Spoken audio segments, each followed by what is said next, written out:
Hello students, welcome back to our channel, and here we are again with a new video. Today we are going to study the English main course book of Standard 8, and we are going to study chapter 2.3, that is Ozymandias, and basically this is a poem written by Percy Bysshe Shelley. So what this poem is all about, we should read the stanzas and we should understand the meaning of this poem. So at the top of the page you can see there is a small description given about this poem. So let's read and find out. Ozymandias was the name by which Ramses II was known. So Ramses II was a king in ancient Egypt.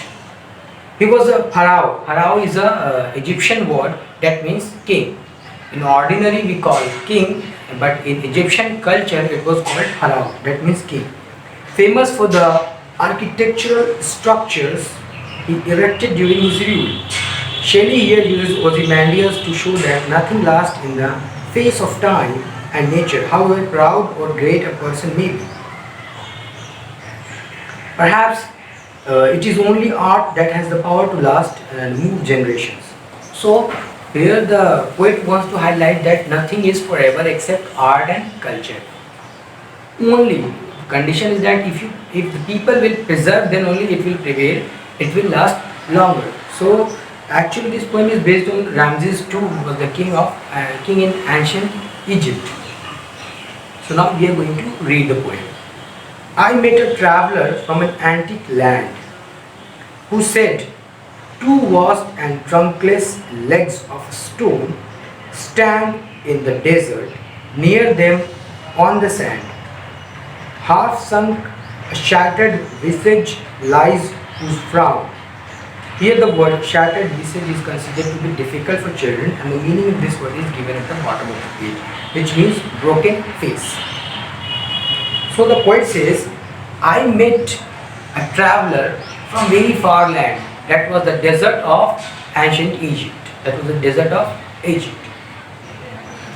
And what I see, two legs, very huge legs, as you can see in the picture here. Two very huge legs. They are half deserted, half sunk into the sand. Not actually the leg, but the footbed.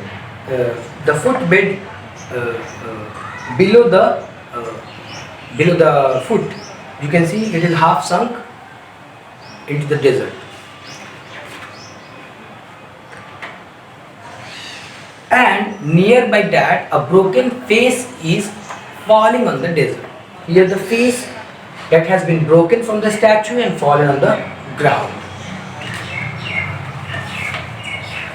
And wrinkled lip and a sneer of cold command. Sneer of cold command means an expression of contempt and authority.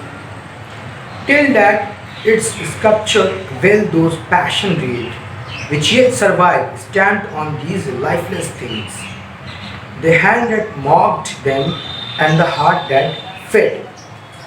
So she is describing the beauty of this statue which is standing in the desert. Everything else, the face is broken, the lips, they are broken, the structure is also damaged, but still it is giving the evidence of art and culture which is used that time in ancient Egypt. It was very old, very ancient. And she is also describing the passionate king Ramses II, who was fond of art and culture and who built many sculptures like this in his region, in his time. And on the pedestal, these words appear. My name is Ozymandias, King of Kings. Look on my works, yea, mighty and despair.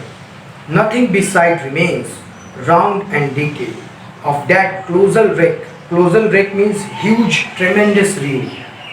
That is very high, towering.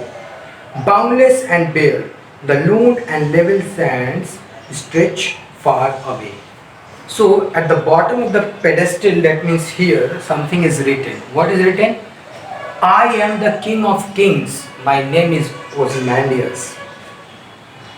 Look everywhere my work and culture.